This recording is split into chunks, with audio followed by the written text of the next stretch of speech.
Welcome to Small Insight, Big Impact, the podcast where we explore how small intentional actions can transform how we live, lead, and work.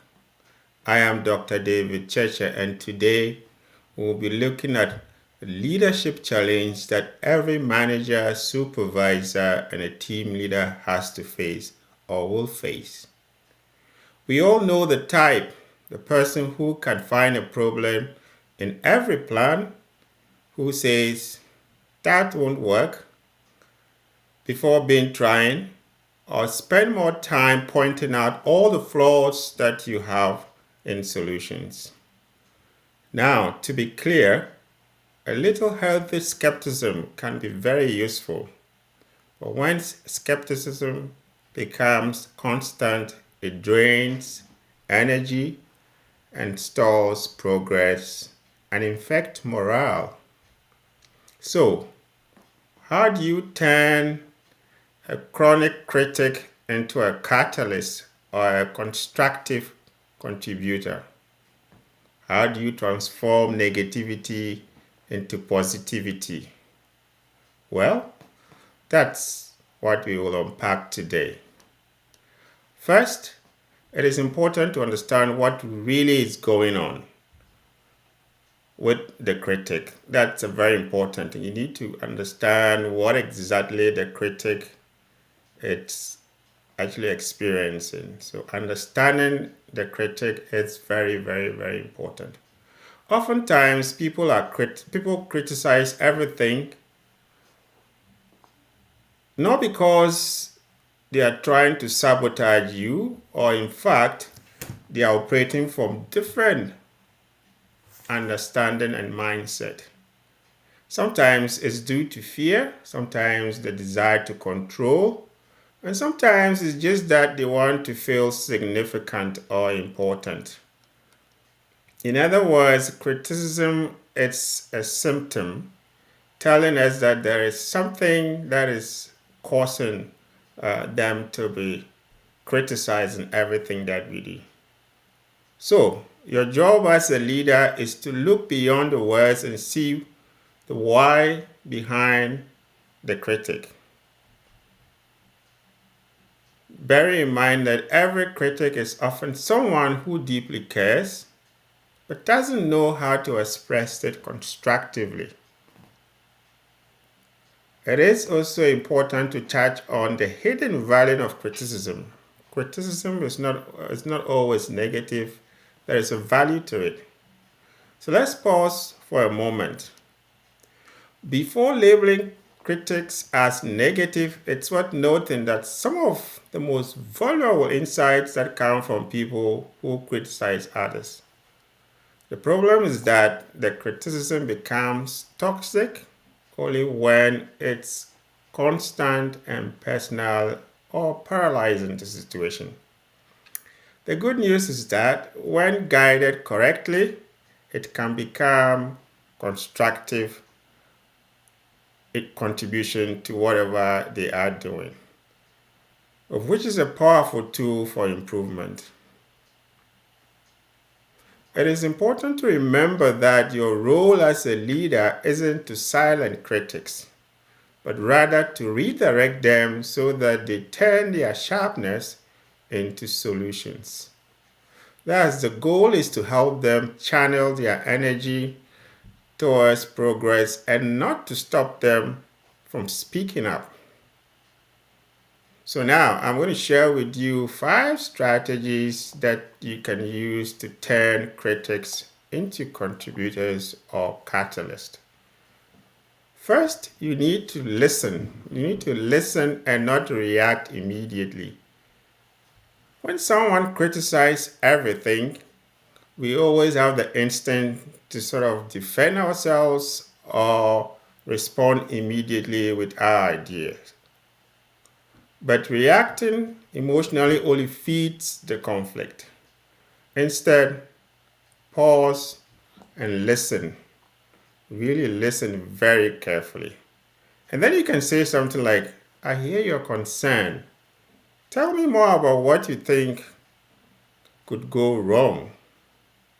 Sometimes people just want to feel heard before they are willing to engage constructively. Remember, listening disarms defensiveness and builds trust. So that's the first. The second point is to find the truth in the criticism, because when somebody criticizes you or a team or something, there's always some iota of truth in it. So even the hardest critic is right about something. So look for the 10% truth, the small piece of insight hidden inside the negativity of the critic. Then what you do is to acknowledge the critic by saying something like, "That's a good point. How can we address that and still move forward?" When you acknowledge a critic, it tells him or her that they have a valid concern, and then you show respect for their input.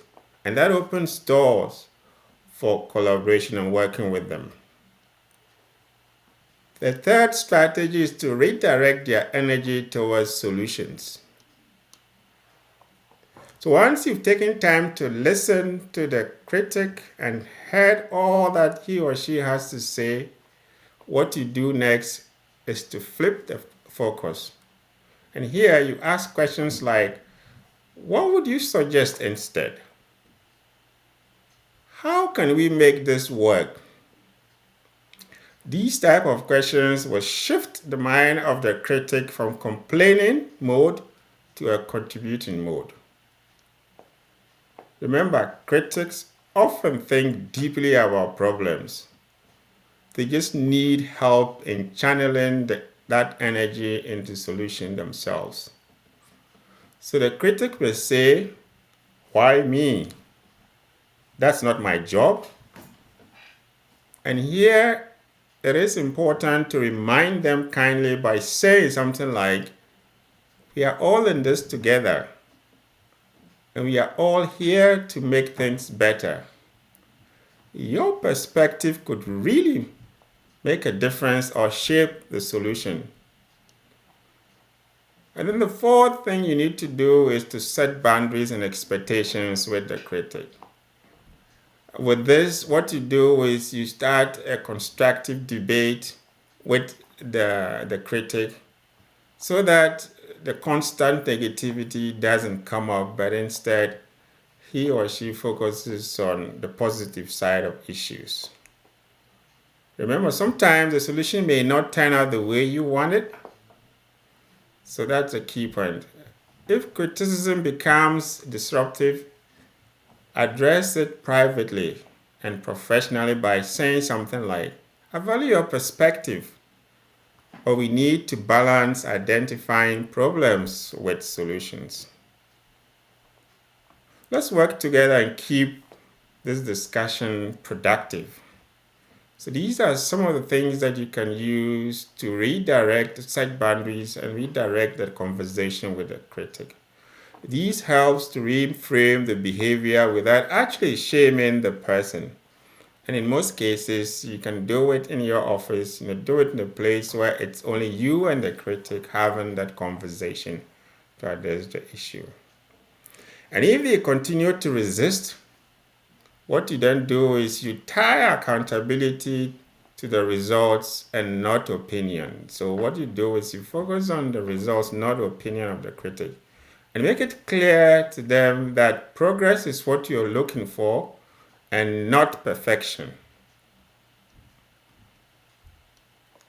The next thing is to recognize the effort and progress of the critics. In most cases, critics often feel unappreciated or overlooked. So when they engage constructively, even slightly, it is important to acknowledge them by saying something like, "I appreciate you. I appreciate how you raise the issue and help us move forward."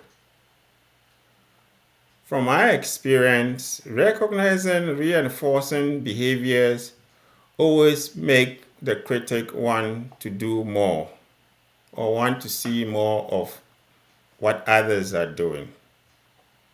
And over time, it helps the person to realize that his or her contribution, not criticism, and influence.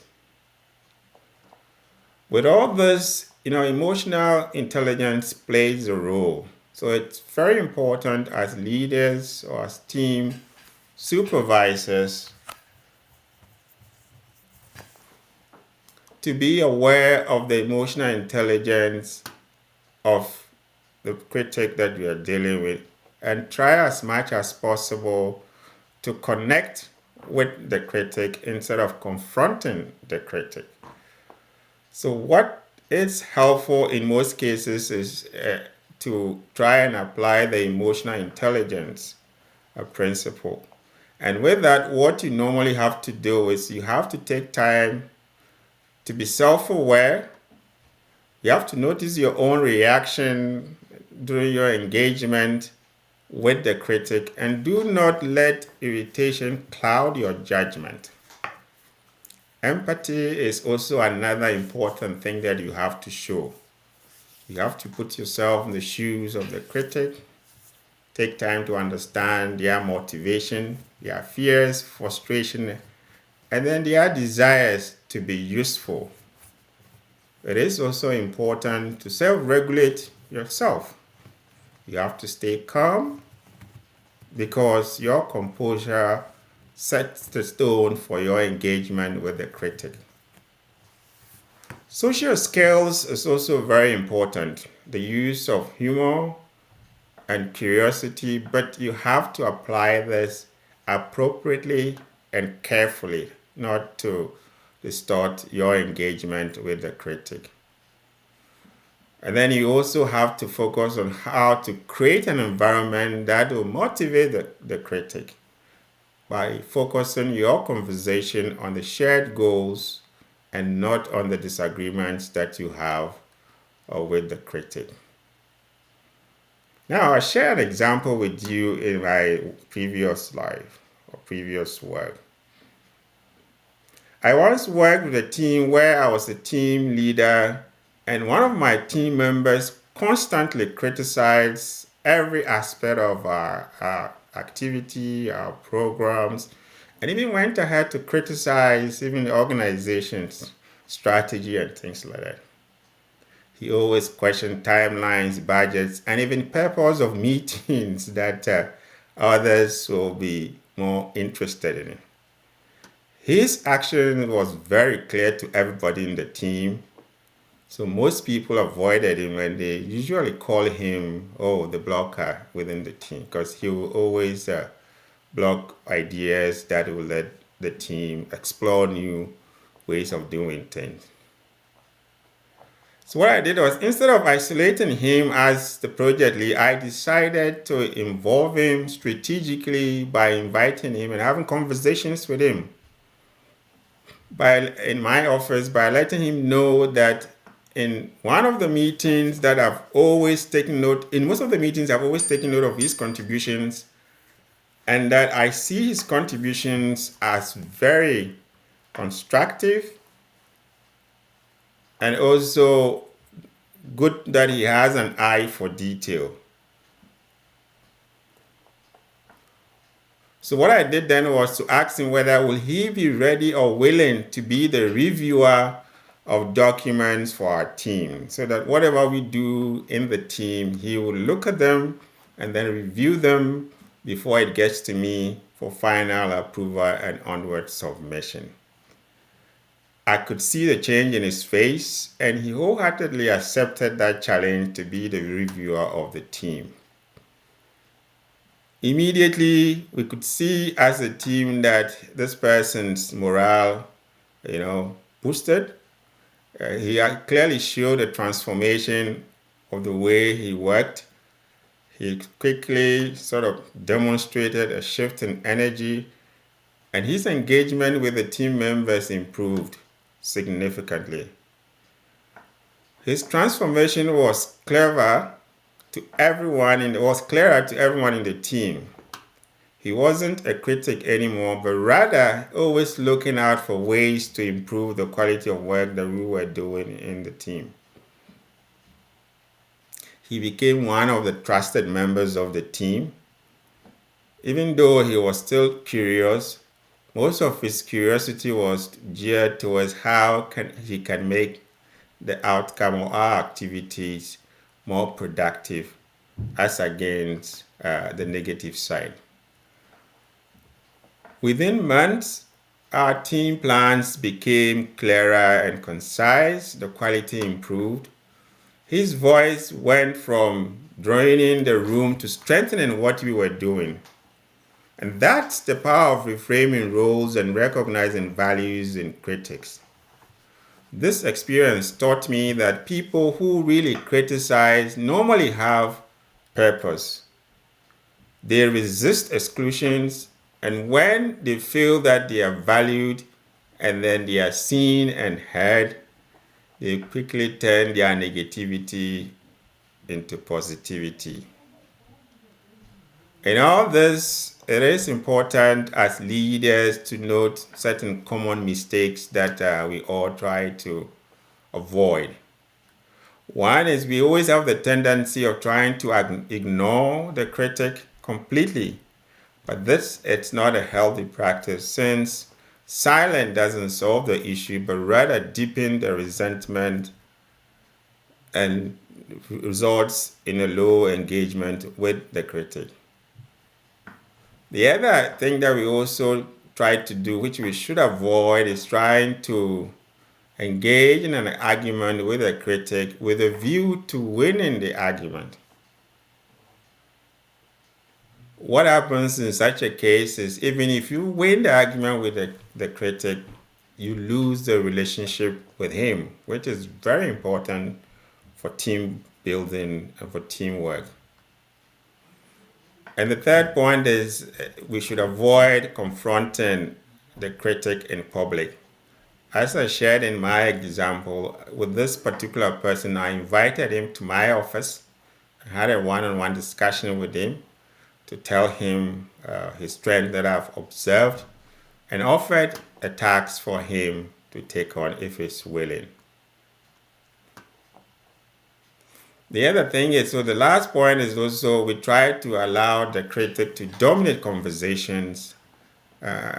So that's also one thing we should try and avoid. But we need to create space to have a balanced and constructive discussion so that all voices are actually heard with our engagement in the team.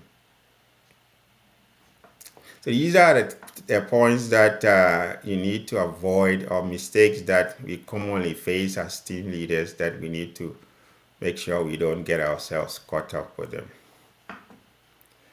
When we turn our critics into collaborators, something powerful happens in the person themselves and also in the team. Other members get to notice the change and the tone that you set within the team. This makes them more open to sharing their views and creates psychological safety for them to be able to speak up and voice their concerns with no regards to fear that they might be penalized or punished for raising their view. So next time when you're dealing with criticism, remember that leadership, it's about transforming conflicts and criticisms into contributions, not avoiding them. So now, the key takeaways from this podcast today, it's don't be silent towards a critic. Listen, understand the critic, and then try as much as possible to redirect the energy and strength and skills of the critic to something useful. And then 2, ask for solutions when you're engaging with the critic and not opinions. So that sort of keeps your conversation or your interaction with the critic on track. The third takeaway today is to set clear boundaries for constructive discussions. This will help both of you so that your discussion stays on focus. You don't sway, you don't move out of what exactly you intend to achieve as per what you want to do with regards to whatever actions you have taken with the critic. You always have to recognize that when the critics contribute positively, it builds trust and cooperation. And where appropriate, you need to use emotional intelligence skills, such as staying calm and connecting with the critic for him or her to know that you are present, you are listening, you're putting yourself in your shoes, you can relate with what you're saying. Not that you agree, but you acknowledge whatever conversation or interaction that you are having with them. Remember, every critic can become a catalyst or a contributor if you lead them with patience, purpose, and presence. Today, you've been listening to Small Insight, Big Impact with Dr. David Cheche. If this episode resonates with you, share it with somebody you think that is going through a tough time at work or at home, because transformation doesn't start with changing people. It starts by changing how we see and lead them. Until next time, stay calm, stay curious, and keep creating ripples of positive impact one at a time.